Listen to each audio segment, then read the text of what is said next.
За колко време реално може да свалим 1 кг мазнини? 1 кг мазнина е равно на 9000 калории, но в човешките мазнини има определено количество вода и съединителна тъкан в клетките, затова са 7700 калории. Сигурен съм, че всеки от вас знае, че максимално допустимия дефицит е 500 калории.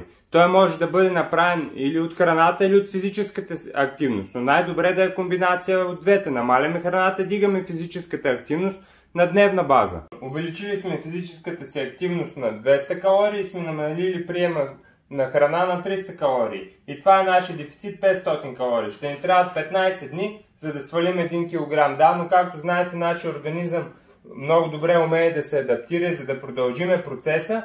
Ние трябва да увеличаваме още физическата си активност, примерно крачки, и да намаляме още килокалории, примерно на 100, за да продължаваме да прогресираме.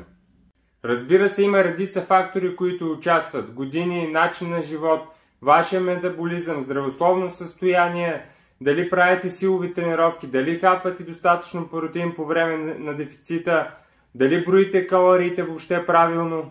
А за да знаете, че наистина сте в дефицит, този калориен дневник ще ви помогне за това. Благодарение на него ще може да си сметнете абсолютно всяка една ваша любима рецепта и да знаете колко калории има. По-подробно за него можете да видите в лентата ми видео. Казва се калориен дневник.